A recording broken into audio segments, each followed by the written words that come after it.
Hey, what's going on, folks? Welcome to another episode of our preseason breakdowns. And today, with me, we're breaking down the NFC South. But I've also got with me, and he's back. He's back joining us. I got Hendrix. I got Hendrix with us. So what's going on, Hendrix? What How you up? been? Man, dealing with the pandemic and everything that's going on. But since I'm in Atlanta now, I'm ready to talk about this NFC South. So bring it on, champ. He's a survivor. Uh, Mm-hmm. okay. So first off, Passages. we got the division champs from last season. They went 12-4. The New Orleans Saints, they didn't really add anybody because they're in like a serious cap situation. They lost to Drew Brees and Emmanuel Sanders and Janoris Jenkins, Hmm. and they drafted Ian Book.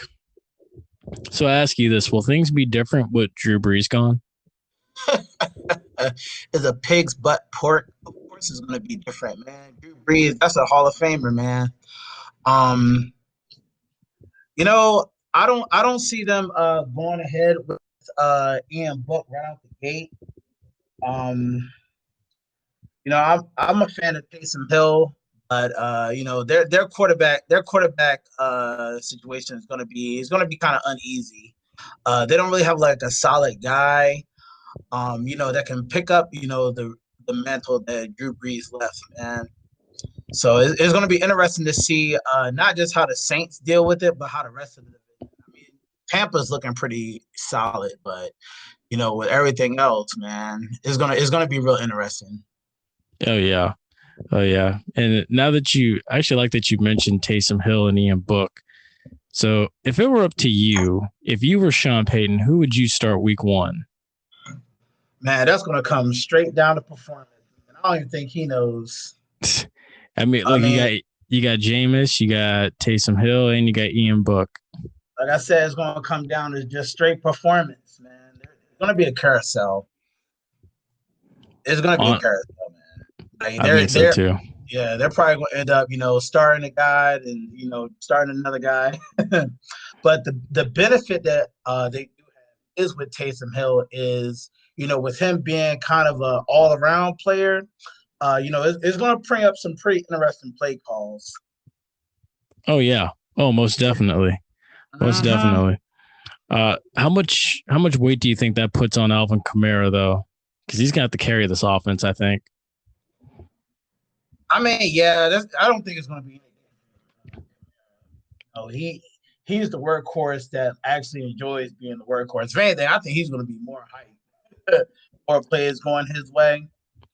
The only thing, the NFC South, they have they're pretty lax on defense now. They're not the defense that of before. So, with Kamara, I think he may even have a standout season. I mean, he's gonna Right. have to. That goes without saying. But I don't think it's gonna have too much weight on Kamara. If anything, he's gonna be his time to shine. You know how that boy loves to shine. I mean, just look at his teeth. Right. Mhm. Right. And that now brings us to the team that you live in their hometown. They went 4-12 last year. That Mhm. and they choked a few games away of those 12 games they lost. The Mhm. Atlanta Falcons. They added Mike Davis and Barkevius Mingo. They lost Julio and Todd Gurley. They drafted Kyle Pitts. What's it going to take for them to get out of last place? A miracle or you know I mean, seriously, man, like the Falcons, they're in a rebuild. I mean, to me personally, I think they've been in a rebound phase. I mean, a rebuild phase, but right now the only benefit for the Falcons is that expectations are extremely low, if any. Yeah, you got a Um, point. yeah, yeah, yeah. So, I mean, they to be honest with you, they can only go up from there. The Julio really he really didn't have much of an impact last year. Granted, from Julio's younger standards, you know what I mean. Yeah. So it's they're basically, it's basically a free fall with them. They literally have nowhere to go but up. So, I'm with you. that's the trick. The funny thing about it is that it like they were like, oh my gosh, yay, we got Julio and we got Kyle Pitts now, and then like a few weeks later, Julio Jones gets traded to the Tennessee Titans, and everybody's like, oh no. Yeah, I mean, Julio knew what he was doing, man. Atlanta, they weren't making good decisions. They are not making good decisions. I don't know what their front office was doing. Not even just their front office, man. Their defense. I mean, how many games like were they up and lost last year? I witnessed at least 3. I saw at least 2 that I can recall because they were up on the Bucks when the Bucks went to Atlanta, and they were up on Dallas. And I mean, you can't be up on Dallas and lose. I've been saying this since 2008, man. Matt Ryan is not that guy. I don't know why they didn't get rid of Matt Ryan. Matt Ryan, he's not that guy. He had people will say that I hold a personal reason up. But I mean, robbed Joe Flacco for Rookie of the Year. He's been lackluster ever since. I mean, for real, I don't know why they didn't let him go after it. Well, I guess the 23 wasn't really his fault. That was more so the defense. But man, Matt Ryan's not that guy. And I'm gonna say he's a hard working man, but he's just not clutch. He's the opposite clutch. Yeah. Matt Ryan. You sound all the games they lost in fourth quarter, man. The crazy thing is, you sound like a lot of the colored folk. No, I shouldn't say colored. You sound like a lot of the black folk that live in the state of Georgia. Because it's like all of them that I talk to, they all say the same thing. I mean, Matt Ryan's not that guy. He's not that guy. I mean, don't get me wrong. He has a tremendous arm. But it's like his decision making late in games when the game is on his hands. Because usually teams with terrible defense. I know you remember that year. The Saints went 8-8 recently. Drew Brees throwing 4 points and they're losing, by 3. You know what I'm saying? Like that's something different because I feel like your quarterback throws 48, 45 points. That's all on defense. But I mean, with Matt Ryan, with the turnovers and just like his poor decision making, his idea to always throw the ball when he had a couple good running backs. I'm drawing a blank. Who do they have other than Todd Gurley? Freeman was hurt last year, wasn't he? I believe they got rid of him last year. They got rid of him last year. Yeah. Who was their running back? Hold on, let me. Because they had some. Yeah, they had another running back last year. I mean, honestly, just not in late quarter situations. He plays loose and fast with the football. Matt Ryan's not that guy. I don't know where they go up. I don't think Kyle Pitts is that guy either. What? Whoa! I'm talking about for next season. Not in the future. I'm talking about for next season. Like, I don't know where they go. Like I said, about them being in that rebuild phase, like they have anywhere to go from up. I mean, anywhere. They don't have anywhere to go but up. I mean, look at the products, man. Look at how they've been since that Super Bowl. Yeah, you got a point. You're right. And that was even before Tom Brady went to Tampa. They weren't looking too hot. Right. Wow. Yeah, hopefully, they'll be able to. Well, I really don't have anything to say about Atlanta other than And with that, before we get to the Super Bowl champs, that's going to take us to the team that finished in 3rd place in the NFC South at 5-11, the Carolina Panthers. They added Sam Darnold. They let go of Teddy Bridgewater via trade. They drafted Terrence Marshall out of LSU, and then they drafted one of the top corners in the draft in J.C. Horn out of South Carolina. I like what they did. Go ahead. No, I was going to say Carolina has always been defense heavy team.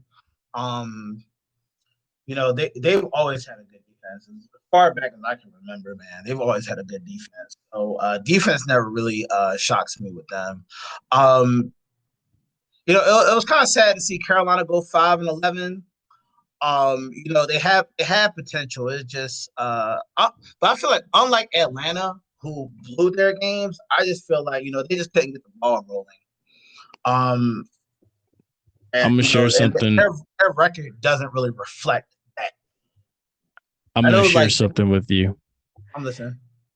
So Teddy Bridgewater and a few other guys actually came out and said after they had left Carolina last season that Matt Rule never worked on goal line or any 2-minute situations with those guys. And they lost eight games where they could have easily won those games. Uh-huh. And that tells you everything. So think about it. They lost 8 games. That's 13 wins right there. That's 13-3. That's if you were practicing those 2-minute drills and goal line situations, Yeah, but they also they had also had a new coach last year. Ron Rivera was there for a very long time. It was kind of a shakeup with them. Unlike Atlanta, I don't feel like they're too far behind. I just feel like they have a couple pieces that if they focus on, which we all know is offense. We all know like it's literally there's a few pieces of offense and they'll be good to go. At least, to go 500. But I don't think 5-11 really their record didn't represent that team. I know it sounds kind of bad. I mean, it doesn't sound as bad. I see like they're not that far from at least going 5. I agree with you, and I think things are going to get a little bit better for them. Yeah. Whereas though, like Atlanta, it's like a crapshoot. Like 4-12 did represent Atlanta. Like that was them. No, it is, but you see what I mean about like Atlanta and Carolina is like what do we say? We focus strictly on their offense, and you even said specifically the 2-minute drills. Like it was a couple games that they could have had. They didn't. Yeah. Whereas though Atlanta, it's like their defense is trash, their offense is trash. They don't really have a strong run game. Now they don't have a receiving core or their main receiver core. True. Yeah. These are all facts. I guess now with Julio gone, they have more cap space, but that was recent. Yeah. Yeah. Whereas though Carolina is just like boop boop boop. I'm gonna go back to the Ravens. The Ravens back in 2008 when John Harbaugh was hired. The Ravens they went 5-11 with Brian Billick, but with them it was like okay, Brian Billick, past his prime, but give him faith in his quarterback. We only got rid of 2 pieces that year. We got rid of Brian Billick and we got rid of Kyle Buller. And then we brought in Joe Flacco, and I believe we brought in Ray Rice that year. It didn't matter because we always have a good running back. So the Ravens always had a good running back.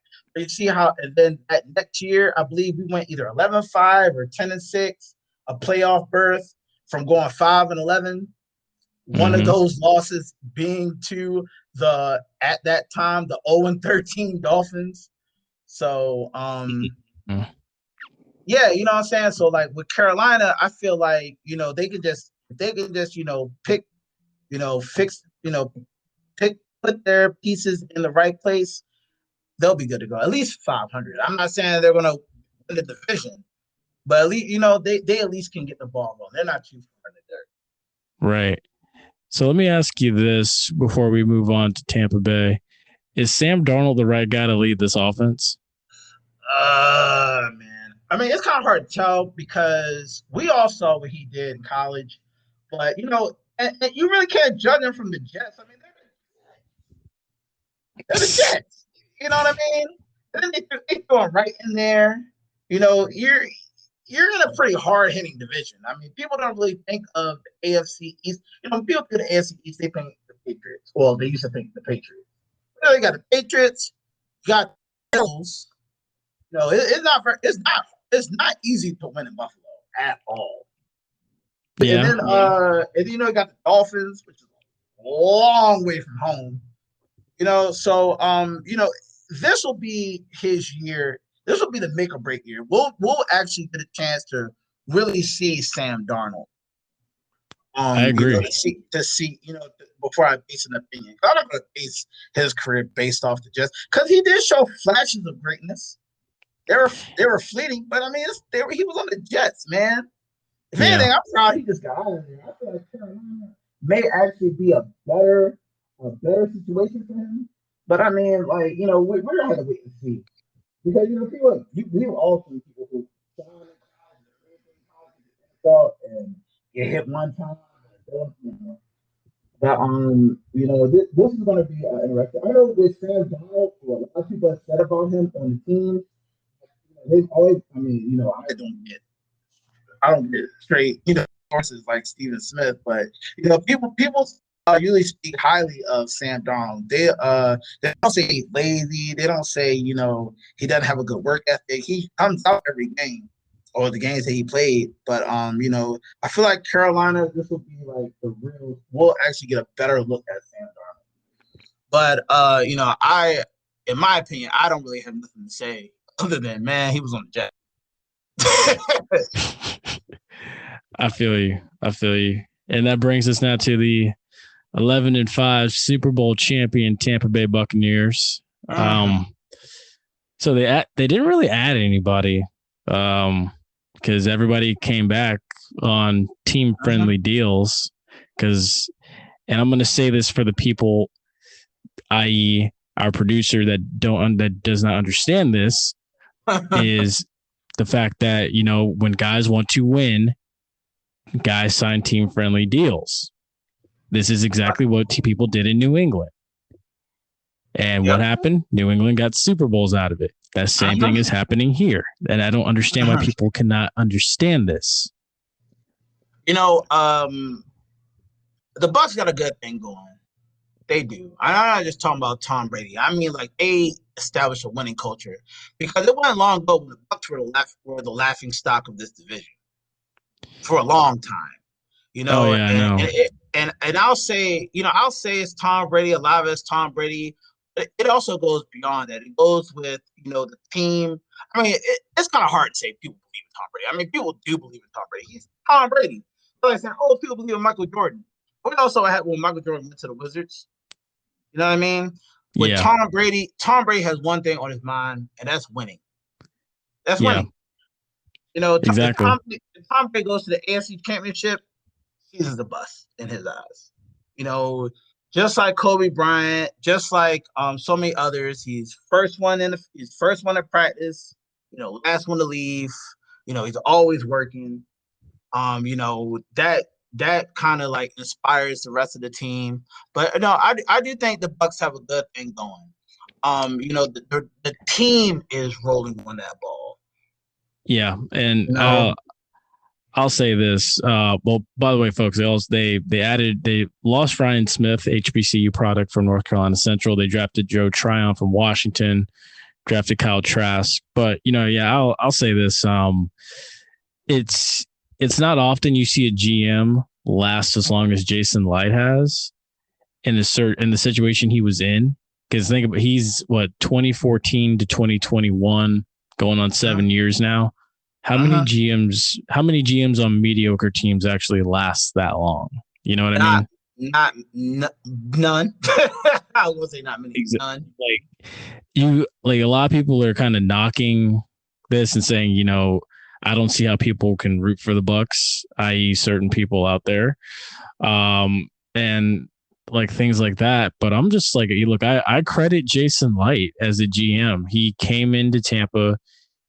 He admitted to his mistakes in drafting kickers and drafting people that didn't work, and he grew up. Like, you literally saw the growth of him as a GM, and now he's built this arsenal that is won a Super Bowl and is likely going to win another one, possibly.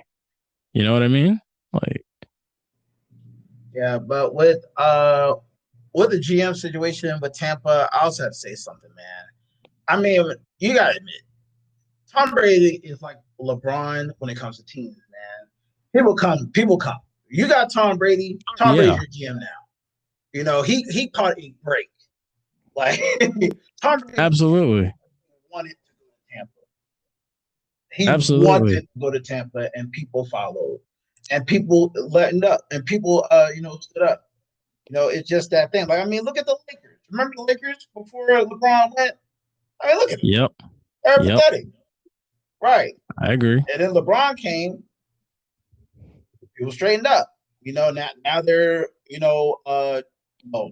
champion contenders. I know they were out this year, but injuries. But I mean, they're champion contenders.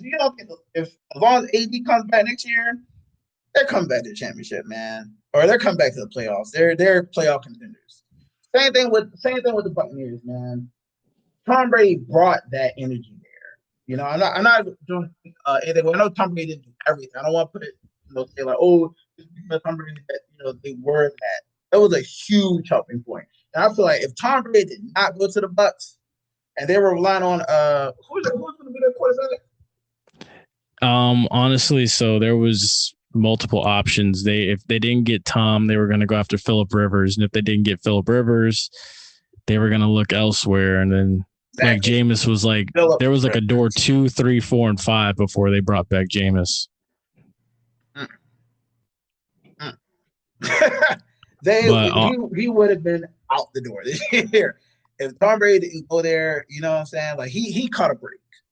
Oh yeah, he did. He caught a huge break. Mm-hmm. Like I said, it's not often you go 7-9, or no, it's not often you go 5-11, and then you get a 5-year extension soon thereafter. Like it's very unheard of. He's managing. I feel like with Brady there, he's his what do you call it? His burden has been lifted halfway. All you have to do is keep the team together, make sure he doesn't do anything dumb. Right. Yeah. So let me ask you this now that we've really talked about, Tom Brady and this offense for the most part. How much higher can this defense go in 2021 under Todd Bowles? Because I feel like a lot of people need to pay attention to the defense. Everybody talks about that offense, but Todd Bowles and that defense. That defense was a good defense, man. It was one of the best I've seen. That defense was. I feel like that defense. Especially coming from the NFC. They're pretty pass heavy. You know what I'm saying? So for a defense in that type of conference, obviously y'all not doing no shutouts, but football's a game of possession. I liked what I saw. Tom slipped a few, especially early in the season. I remember people were saying, "Oh, Tom Brady's a bust," because they were slipping. And a couple of those games that that they could have lost, those close games, were to the defense. But I think because they maintain most of the defense, right? If I'm not the mistaken. Whole defense came back for the first time since like the 70s. It's been done. Yeah, man. I think especially since they came back, I feel like that defense is good, and I feel like under Todd Bowles, because I mean he was a good defense. I mean he head coach, obviously head coach for the Jets, right? That was his head coaching team, right, before he went back to Tampa. Yep. Yeah. I think they'll go far. They definitely, besides maybe, I don't really want to say Carolina because I know their record's kind of low, but Carolina's defense is pretty solid. Like, I see them winning most of their games when close situations. Because Tom made the Tom when Tom was in the AFC, a lot of his games were close. People always think, "Oh, Tom Brady blowing people." No, Tom Brady wasn't really blowing people out. He was blowing out bum teams. But a couple of them Steelers and Ravens games came down to the last kick. Yeah, they did. Especially Buffalo when Buffalo started to get good later in his time there. So let me ask you this: Do you think this is the year the Bucs win their first division title since 2007? Oh, easy. Yes. Yes, they're the best team in that division. Do you think they repeat as Super Bowl champs? I mean, I'm never going to bet against Brady. I'm never gonna bet against Brady. I don't. I mean, and then he's in the NFC. I'm not gonna bet against Brady. Will they repeat? I mean, it's a possibility. I'm not gonna say they're far off. They got a strong defense. Most of their team came back. He's in a good. The only thing I can think of is like when all you do is win. I mean, he's a champion, and he to Tampa. Right. I won't say it's out the market. I definitely think he's going to be in that conference championship. Like, that's no doubt. As far as Pete, it all depends on what else, how else. I mean, well, it may even be conference champions because I'm trying to think about who else in this because Aaron Rodgers hasn't picked the team, right? He has not. Yeah. You got Breeze is out. I'm seriously trying to think about who else in the NFC has like a serious run for the champion. I mean, Seattle, they can't protect Russell Wilson. And then you got the Rams. Right. Don't wait, the Rams, did they get Matt Stafford? They got Matt Stafford, but you got to remember they have the best corner in the league in Jalen Ramsey, and they've got Aaron Donald and that defense.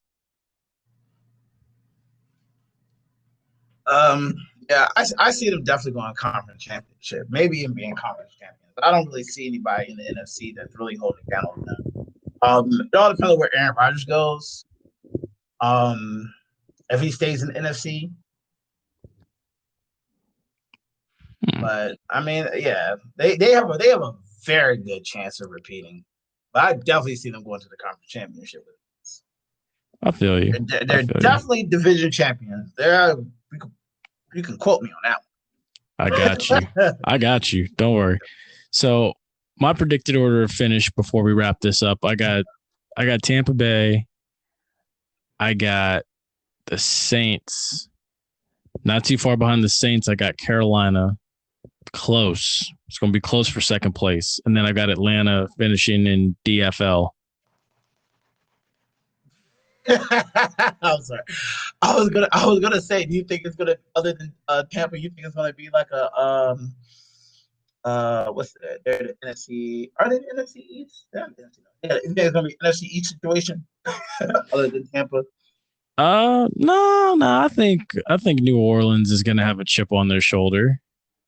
And then I think Carolina is going to be a little bit better. I think Atlanta's just going to be down there for a little bit. We're in the final days of Matt Ryan, I believe. They should have drafted a quarterback when they had the chance. Oh, sure. Yeah. But folks, that's going to do it for us on this episode. I hope you've enjoyed. Y'all stay tuned for more of these episodes coming in the coming days. I want to thank Hendrixx for joining me on this episode. I appreciate you, my man. You. And y'all stay blessed. Y'all stay safe. We will see you on the next episode.